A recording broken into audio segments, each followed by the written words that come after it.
Este vídeo é a conclusão do conto A Rainha da Costa Negra, e eu uso ilustrações da adaptação feita pela Marvel, com roteiros de Roy Thomas e desenhos do Big John Buscema.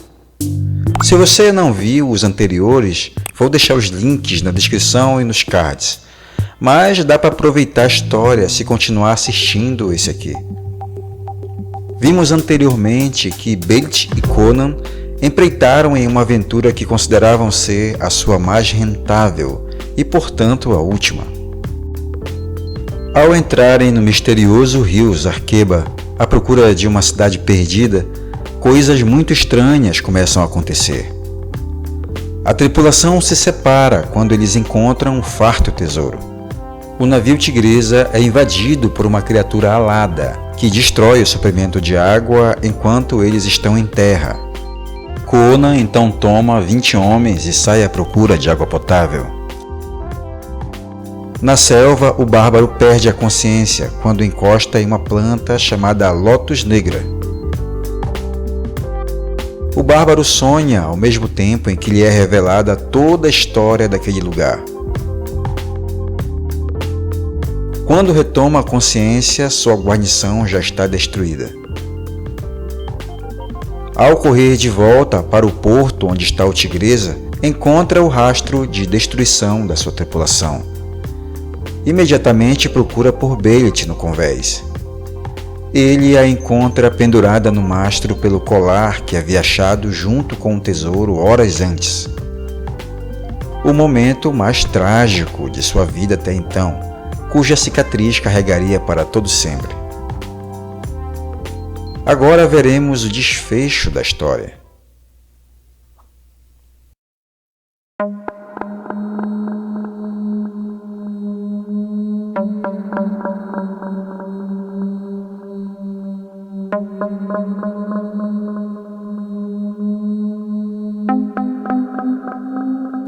A selva era um colosso negro que encerrava com braços ébanos a clareira repleta de ruínas. A lua não havia surgido.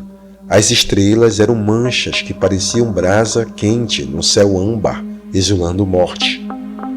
Conan sentava-se na pirâmide entre as torres caídas, como uma estátua de ferro, o queixo apoiado nos enormes punhos. Nas sombras densas, patas furtivas se moviam e olhos vermelhos brilhavam. Os mortos continuavam onde haviam caído, mas, no convés da Tigresa, sobre uma pira feita de bancos quebrados, lascas de madeiras e peles de leopardo, a rainha da Costa Negra jazia pronta para o seu descanso final, enrolada no manto escarlate de Conan. Postada como uma verdadeira soberana, seu soldo empilhava-se ao seu redor. Seda, peças de ouro, cordões de prata, barris com joias e moedas de ouro, lingotes de prata, punhais cravejados e pirâmides de ouro. Quanto ao saque feito na cidade amaldiçoada, porém, só as águas lamacentas do Zarkeba poderiam dizer onde Conan jogara, praguejando feito um pagão. Agora ele se sentava taciturno sobre a pirâmide, esperando por seus inimigos ocultos. A fúria sombria de sua alma afugentara todo o medo. Ele não sabia quais formas emergiriam das trevas, e tampouco se importava. Não duvidava mais das visões da Lotus Negra. Compreendia que, enquanto esperava na clareira, Nigora e seus companheiros haviam sido aturdidos pelo horror ante a visão do monstro alado planando no céu e, fugindo em pânico, caíram do penhasco. Todos exceto seu chefe, que, de algum modo, havia escapado de seu destino, mas não da loucura. Enquanto isso, ou imediatamente após, ou talvez antes, a destruição daqueles na margem do rio já tinha sido concretizada. Conan não duvidava de que a matança fora um massacre e não uma batalha. Já emasculados pelos medos supersticiosos, era possível que os negros tivessem morrido sem desferir um único golpe em sua defesa quando atacado por seus inimigos inumanos.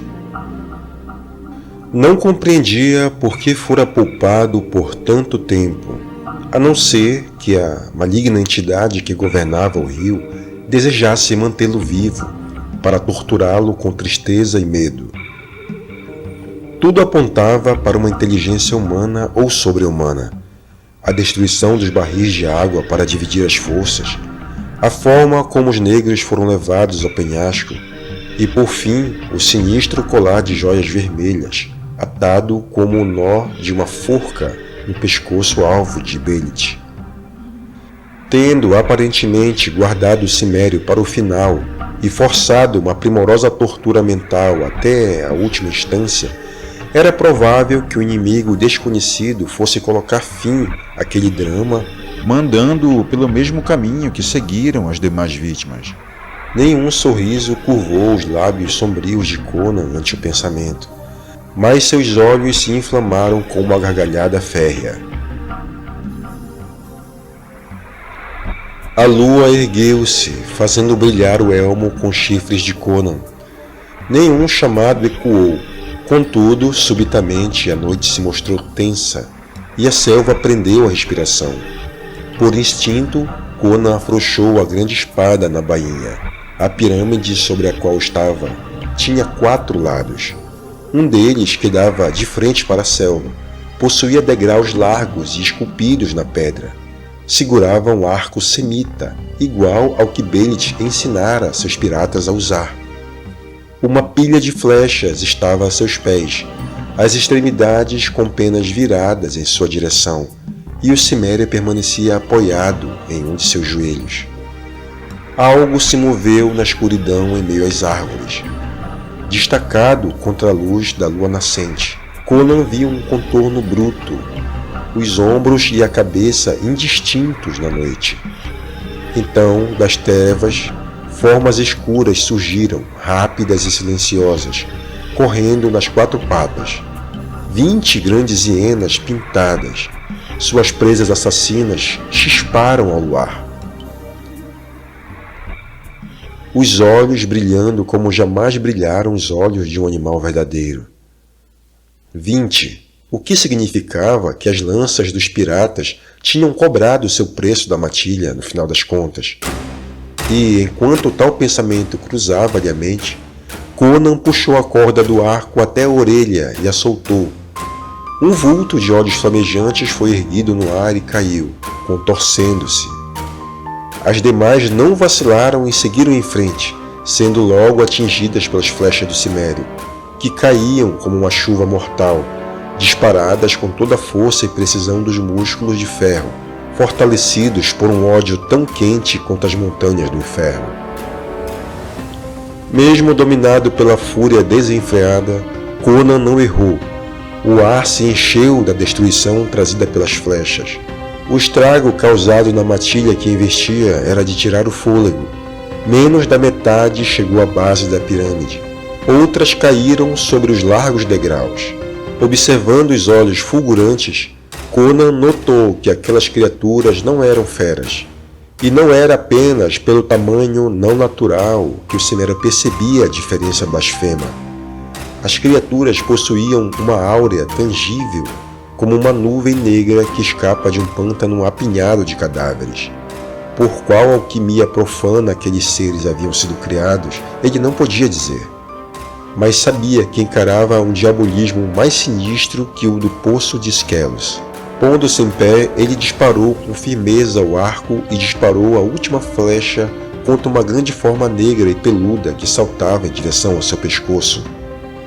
A seta assemelhava-se a um raio de luz do luar que reluziu sempre em frente, deixando um borrão em sua trajetória e derrubando em pleno ar a fera que, trespassada, caiu de frente convulsivamente.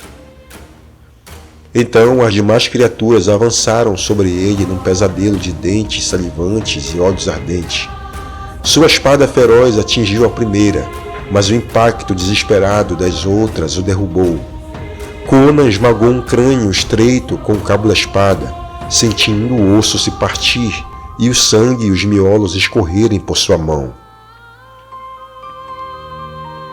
Em seguida, soltando a espada, inútil numa distância tão curta, segurou pelo pescoço 2 dos horrores que o arranhavam e o laceravam numa fúria silenciosa. Um fedor acre quase o sufocou e seu próprio suor o deixou cego. Foi só a cota de malha que salvou o Cimério de ter as costelas expostas instantaneamente. Logo, sua mão esquerda fechou-se numa garganta hirsuta e a dilacerou. A fera mutilada emitia um grunhido curto e hediondamente humano. O único som naquela sinistra batalha. Nauseado de horror ante o grito liberado por uma garganta bestial, Conan afrouxou a mão de forma involuntária. Uma das feras, jorrando sangue pela jugular, investiu contra ele num derradeiro espasmo de ferocidade, travando as presas em sua garganta, apenas para cair morta no instante seguinte em que Conan sentiu a agonia da mordida. Outra, saltitando em 3 pernas, atacava sua barriga como um lobo faria, despedaçando os elos de sua cota. Atirando para o lado a fera que agonizava, Conan agarrou o horror aleijado e, num esforço físico que arrancou um grunhido de seus lábios, salpicados de sangue, se endireitou, erguendo nos braços o demônio que se debatia. No instante em que se desequilibrou, sentiu o hálito quente e fétido da fera em suas narinas, as mandíbulas tentando morder seu pescoço. Então arremessou-a longe, partindo seus ossos contra os degraus de mármore. Com as pernas afastadas, ele cambaleava enquanto tentava recuperar o fôlego, com a selva e a lua afogadas em sangue diante dos seus olhos. Ouviu bem alto o bater das asas de um morcego. Conan se abaixou, apanhou com as 2 mãos o enorme sabre e, firmando os pés ébrios, ergueu-o com esforço sobre sua cabeça, sacudindo-a para tirar o sangue dos olhos e examinar o ar acima em busca de seu inimigo. Em vez de ser atacado pelo ar, sentiu repentinamente a pirâmide balançar sobre seus pés. Escutou um estrondo e viu a grande coluna ao seu lado oscilar como bambu ao vento. Desperto pelo instinto de sobrevivência, deu um longo salto e seus pés atingiram um degrau na metade do caminho até o solo. A pedra tremia sob o cimério e seu próximo pulo desesperado salvou. Porém, no momento em que seus pés tocaram o chão, a pirâmide desmoronou em uma explosão trovejante de fragmentos, como uma montanha atingida por um terremoto. Durante um cataclísmico instante cego, estilhaços de mármore pareceram chover ao seu redor, até restarem apenas destroços de pedra branca tombados sob o luar. Conan se recompôs, sacudindo os detritos que o cobriam. Uma pancada de raspão arrancara seu elmo e o aturdira momentaneamente. Sobre suas pernas havia um grande pedaço da coluna, pressionando-o contra o chão. Não conseguia saber se suas pernas estavam quebradas. Seus cachos negros estavam emplastados de suor. Sangue gotejava dos ferimentos no pescoço e nas mãos. Forçou o corpo sobre um braço, lutando contra os destroços que o aprisionavam. Foi quando algo desceu por entre as estrelas e atingiu a relva perto dele. Virando o corpo, ele viu a coisa, a criatura alada. Vinha em sua direção com uma velocidade assustadora e, naquele instante, Conan pôde distinguir apenas uma confusa forma gigantesca e vagamente humana lançando-se sobre ele, sobre pernas atarracadas.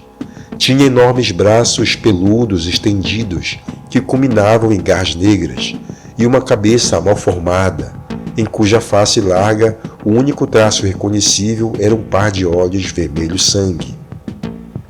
Era uma coisa nem humana nem animal, imbuída de características subhumanas tanto quanto características sobre-humanas. Mas Conan não tinha tempo para pensamentos conscientes. Jogou-se na direção de sua espada caída, e seus dedos não a alcançaram por pouco. Desesperado, agarrou o destroço que lhe pressionava as pernas, e as veias em suas testas incharam ao lutar para erguê-lo.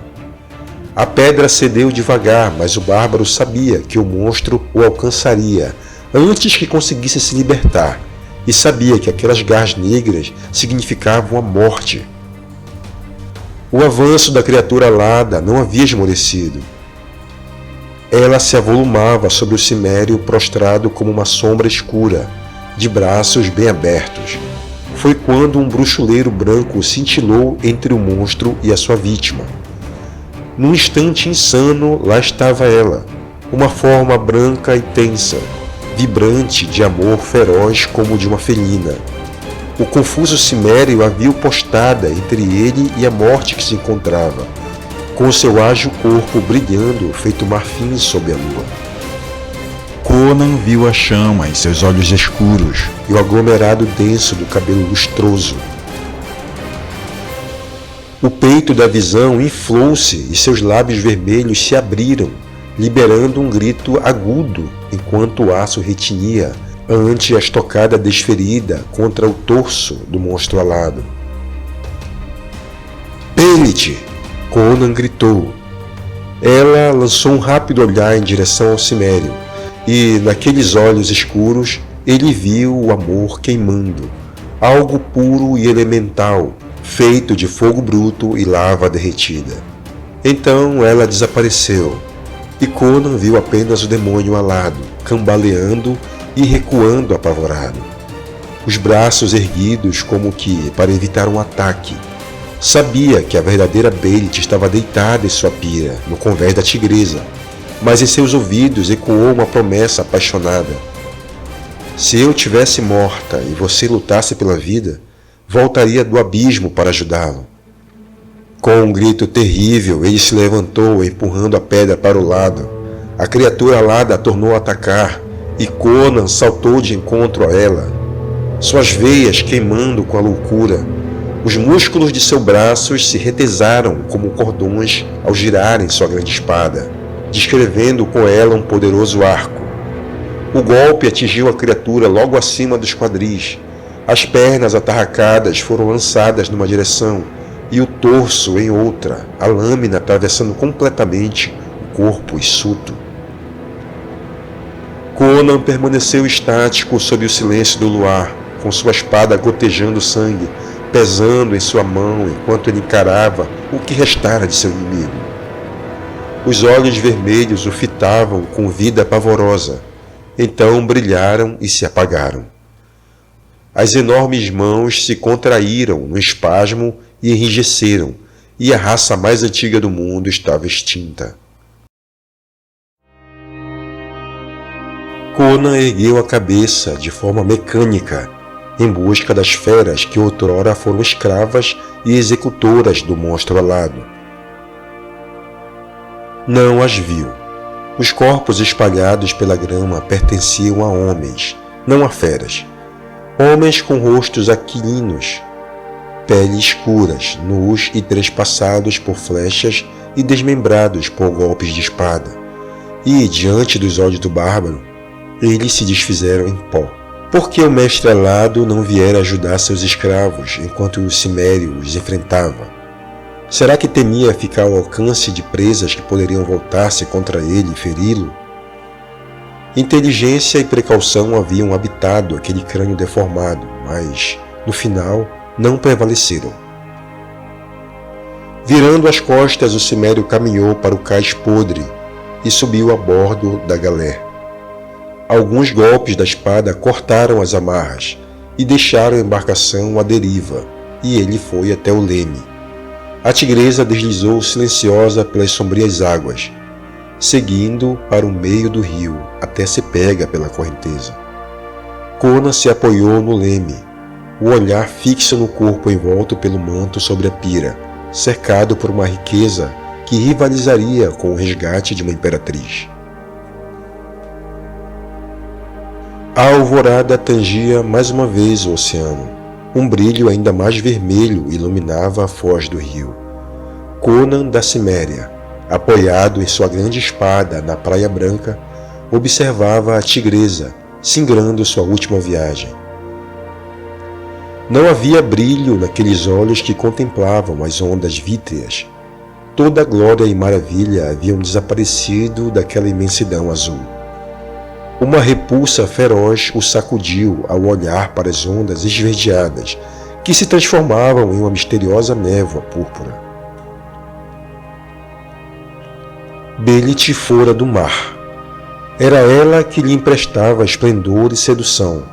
Sem a mulher, aquilo era só uma imensidão deserta, melancólica e desolada de polo a polo. Ela pertencia ao mar e para seu mistério eterno retornava. Conan não podia fazer mais do que aquilo. Para ele, o esplendor azul agora era mais repulsivo do que as matas frondosas que farfalhavam e sussurravam mistérios selvagens às suas costas, e por entre as quais ele teria de se embrenhar. Nenhuma mão controlava o leme da tigresa, nenhum remo a conduzia pelas águas esverdeadas, mas um forte vento soprava a sua vela de seda, e, tal qual um cisne selvagem rasga os céus rumo ao ninho, ela seguia para o mar, as chamas ficando mais e mais altas no convés, até lamberem um mastro e envolverem a figura que jazia enrolada em escarlate sobre a pira brilhante.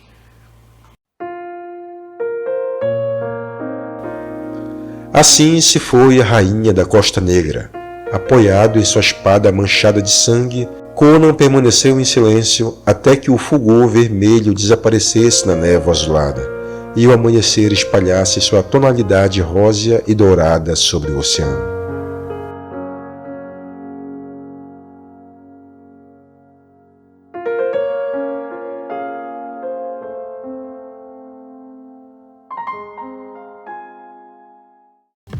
A Rainha da Costa Negra é um conto com um sabor peculiar, no qual Howard introduz um elemento que normalmente não é apresentado nas histórias de Conan: a paixão. O vínculo sentimental entre o casal de piratas era a maior motivação para suas aventuras. Mesmo em sua última pilhagem, uma missão suicida, o amor de Conan por Belit era maior do que o cuidado que o Cimério normalmente tinha para analisar seus riscos. Alguns momentos extraídos desta história foram imortalizados no cinema, no principal filme do Cimério, Conan o Bárbaro, de 1982, em 4 trechos interessantes. Quando Conan luta pela vida, depois de ter sido tirado da Árvore da Morte, ele é cuidado pelo mago Akiro. Valéria diz a Conan as mesmas palavras que Belit dirigiu a ele no conto. Se eu estivesse morta e você ainda lutasse pela vida, eu voltaria das trevas.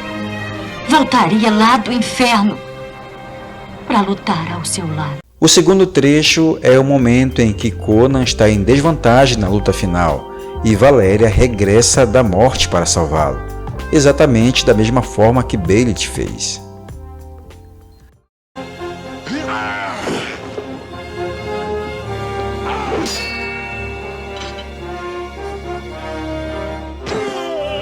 Há mais 2 inspirações do conto usadas no filme. O fato de Conan não chorar. Em A Rainha da Costa Negra está caracterizada a profunda tristeza do Cimério, mas Robert Howard não concebe o choro de Conan na história. Por que você chora? Ele é Conan, cimeriano. Ele não chora. Assim como Belit, Conan utiliza uma pira crematória para Valéria. E o diretor John Milius homenageia assim o conto A Rainha da Costa Negra. No Brasil também foi publicada a adaptação de Brian Wood para a editora Dark Horse, com desenhos de Beck Clunan, um arco de 25 histórias. Como material promocional, a Dark Horse utilizou as ilustrações de Clunan para criar uma animação, e está publicada no canal da Dark Horse. Recentemente foi publicada a versão francesa do conto pela editora Pipoque Nanquim, roteiros de Jean-David Morvan e desenhos de Pierre Halary.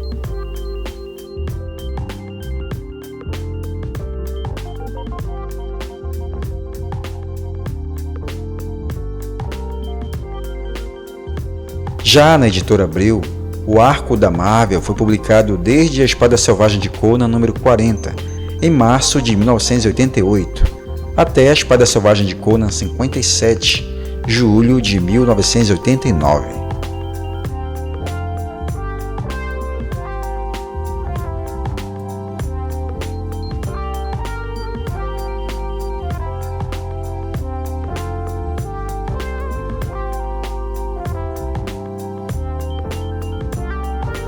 Atualmente está sendo republicado na íntegra, em cores, nos ônibus Conan, a Era Marvel, volumes 3 e 4 da Panini.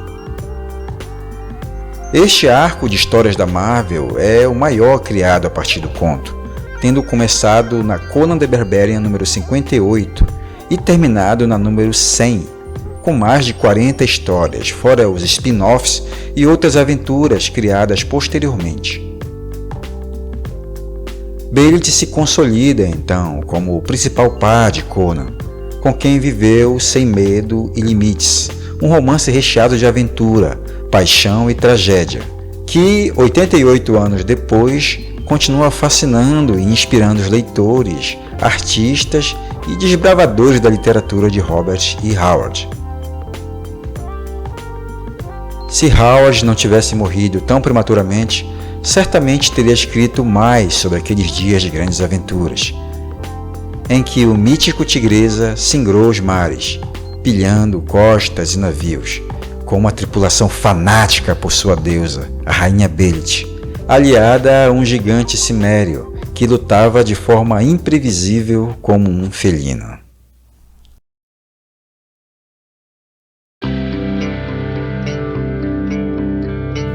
Valeu, pessoal, por assistir até agora. O Crônicas Iborianas é o canal do Conan. Caras, não esqueçam o like e se inscreve, porque aqui toda semana tem conteúdo sobre o Bárbaro. Deem uma olhada nas playlists do Crônicas, com certeza você vai curtir os vídeos. Deixe seu comentário para interagir comigo. Agora você já pode apoiar o canal. Lá embaixo do vídeo você tem a opção Valeu, que pode clicar e apoiar nosso trabalho com algum valor.